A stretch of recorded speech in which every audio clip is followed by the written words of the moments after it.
आज के वीडियो में हम the little fir tree poem के क्वेश्चंस और आंसर्स को डिस्कस करेंगे। तो ये क्लास 4 का पोएम है। पहला क्वेश्चन है हमारे पास, who is the poet of the poem the little fir tree, यानी कि the little fir tree poem के कवि कौन है। The poet of the poem the little fir tree is Hans Christian Anderson.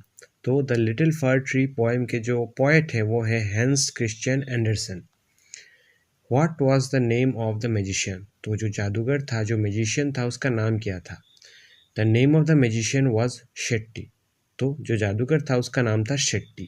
Why was the magician happy? तो जादूगर खुश क्यों था। The magician was happy because he didn't get wet under the shelter of the tree.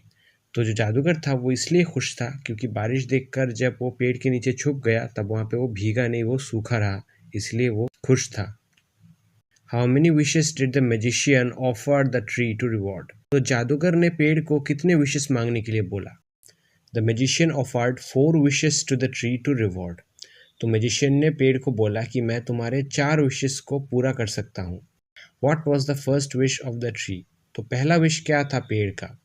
The first wish of the tree was to have green leaves like other trees. पेड़ ने जो पहला wish मांगा जादूगर से वो ये था कि जो उसके पत्ते हैं दूसरे पेड़ों की तरह बिल्कुल हरे भरे हो जाए। What was the fir tree's second wish? Why did he ask for it? तो जो पेड़ था उसने दूसरा विश कौन सा मांगा और क्यों मांगा। The fir tree's second wish was to have golden leaves. He asked for this because the green leaves that he got in his first wish were eaten by goats. तो अपने दूसरे विश में जो पेड़ है उसने सुनहरे पत्ते मांगे। वो इसलिए मांगे क्योंकि जब उसने हरे पत्ते मांगे थे तो जो बकरियां थी वो इसे खा गई थी, उन पत्तों को खा गई थी। तो इसलिए उसने अपने दूसरे विश में ये बोला जादूगर को कि आप मुझे सोने के पत्ते दे दीजिए अभी। नेक्स्ट क्वेश्चन है, what was the fir trees third wish, why did he ask for it. तो तीसरा विश क्या था फर ट्री का और उसने वो क्यों मांगा था। The fir trees third wish was to have glass leaves. This was because men do not steal glass leaves like golden leaves, which he had gotten in his second wish. तो अपने तीसरे विश में जादूगर से ये मांगा पेड़ ने कि जो मेरे पत्ते हैं वो कांच के हो जाए। वो इसीलिए क्योंकि जब उसने अपने दूसरे विश में सुनहरे पत्ते मांगे थे तो वो लोग चोरी करके ले गए थे। तो उसने सोचा कि अगर ग्लास के पत्ते अभी मंगवाऊंगा या फिर मांगूंगा जादूगर से तो ये तो चोरी नहीं होगा, तो ये सही रहेगा, तो इसलिए उसने मांगे थे। What was the fir tree's last wish? Was the tree satisfied after its fulfillment? Why or why not? तो जो फर ट्री है उसका आखिरी विश क्या था और क्या वो खुश था अपने इस विश को मांगने के बाद, क्यों या फिर क्यों नहीं, ये है इसका क्वेश्चन का meaning. The fir tree's last wish was to have glass trees.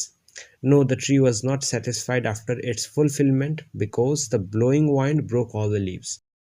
पेड़ ने जो आखिरी विश मांगा वो ये था कि जो मेरे पत्ते हैं वो कांच के हो जाए। कांच के पत्ते थे वो तेज हवा के कारण गिर जाते थे, तो इसके कारण भी वो सेटिस्फाइड नहीं हुआ। What's the moral of the story. तो इस कहानी से हमें क्या सीख मिलता है। देखिए, the moral of the story is to think about and be aware of the possible outcomes of whatever the change we wish to have. Also, it teaches us to look at the positive side of our situation instead of just complaining.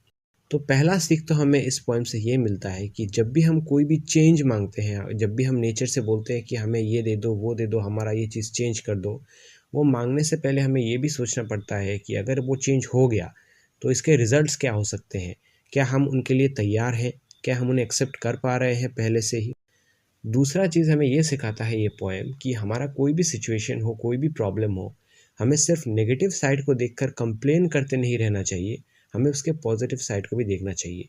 For example, जब पेड़ के पास पत्ते नहीं थे तब वो पत्ते मांग रहा था। ठीक है पत्ते मांगना, पर उसे ये भी समझ होना चाहिए था कि जब पत्ते होंगे तो शायद बकरियां खा लेंगी।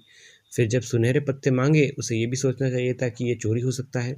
तो इसी तरीके से हमें अपने सिचुएशन के जो चेंज हम चाहते हैं उसका आउटकम क्या हो सकता है वो भी हमें सोचना चाहिए। तो देखिए यहाँ पे टिक द करेक्ट ऑप्शन है, यानी कि ये क्वेश्चन का कौन सा आंसर होगा देखते हैं। The pretty little fir tree was happy with gold leaves, but a goat came along and ate them. All the leaves got wet in rain. A man stole them. तो इसका मतलब ये है कि जो पेड़ था वो अपने सुनहरे पत्तों से खुश था, लेकिन यहाँ पे हुआ क्या देखिए, क्या एक बकरी ने उन्हें खा लिया, क्या वो बारिश में भीग गए या फिर किसी ने उसे चोरी कर लिया। तो अगर आपको पोएम का मतलब समझ होगा तो आपको पता होगा कि जो लास्ट वाला ऑप्शन है, ए मैन स्टोल देम, ये होगा करेक्ट आंसर। नेक्स्ट है the for tree was sad, यानी कि जो पेड़ था वो दुखी था। क्यों दुखी था? Because it had yellow leaves, because it had needle like leaves, because it was very short. तो इनके जो मीनिंग है वो ये है कि क्या इसलिए था कि उसके जो पत्ते थे वो एकदम येलो कलर के हो गए थे, क्या उसके पत्ते एकदम छोटे छोटे हो गए थे सुई की तरह, या फिर वो छोटे छोटे थे। तो इसका आंसर होगा मिडिल वाला, because it had needle like leaves. तो ये जो वर्ड है नीडल लाइक यानी कि एकदम सुई की तरह, ये चैप्टर में पोएम में मेंशन्ड है, इसलिए ये करेक्ट आंसर होगा। सी नंबर जो है वो है the for tree was not happy with gold leaves, यानी कि जो पेड़ है वो अपने सुनहरे पत्तों से खुश नहीं था। Because the goats came and ate them up, a man stole them, the gold leaves broke. तो इसके कारण कौन कौन से थे? क्या बकरी ने उन्हें खा लिए थे, क्या एक इंसान ने चोरी कर लिया था वो सारे पत्ते, या फिर क्या हुआ था वो टूट गए थे। तो खुश वो इसलिए नहीं था क्योंकि वो सब चोरी हो गए थे। नेक्स्ट देखिए यहाँ पे, by changing the circled word to its opposite rewrite these sentences, one has been done for you. तो ये जो सर्कल वाले वर्ड्स हैं इनका ऑपोजिट वर्ड लगा के सेंटेंस को लिखना है। तो देखिए यहाँ पे क्या है, लाइट को हैवी बना दिया है, बाकी सेम है सेंटेंस। तो यहाँ पे क्या होगा, रीना वॉन द रेस, तो यह क्या हो जाएगा, रीना लॉस्ट द रेस। एक चीज़ आपको ध्यान रखना है कि जिस भी टेंस के फॉर्म में दिया हुआ है आपको उसी में लिखना है। यहाँ पे विन नहीं है, ध्यान रखिएगा, वॉन है, तो लूज नहीं होगा, लॉस्ट होगा। आई लव ईटिंग वेजिटेबल्स, ये हो जाएगा I hate eating vegetables. This glass of milk is full, तो this glass of milk is empty. और ये वाला बताइए, the old man is wise, तो क्या हो जाएगा, the old man is foolish, wise का ऑपोजिट। नेक्स्ट है यहाँ पे यू एन या फिर आई एम लगा के ये जो वर्ड्स दिए हुए हैं इनके ऑपोजिट को लिखना है। तो ये तो आपको एकदम प्रोनाउंसिएशन में ही आ जाएगा, ये कॉमन सेंस का बात है।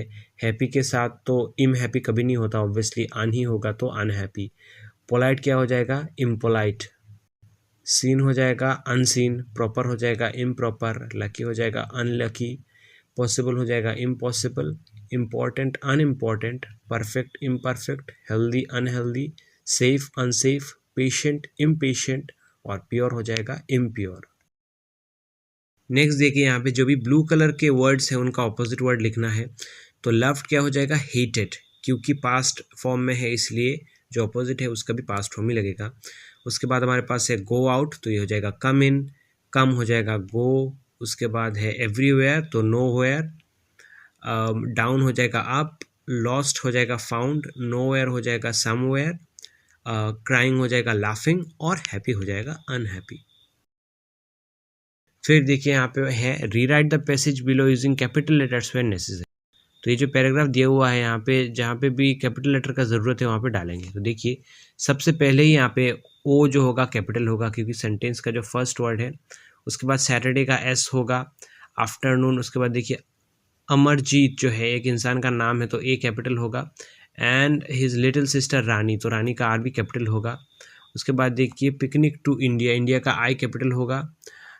उसके बाद तो बाकी जो सब हैं यहाँ पे सेम ही रहेगा, बस राज का आर कैपिटल हो जाएगा क्योंकि एक इंसान का नाम है। उसके बाद देखिए यहाँ पे ओ डियर जो दिया हुआ है, ओ का ओ जो है वो हो जाएगा कैपिटल क्योंकि फर्स्ट वर्ड है। फिर बाकी सब सेम रहेगा, यहाँ पे कोई चेंज होने का बात तो नहीं है।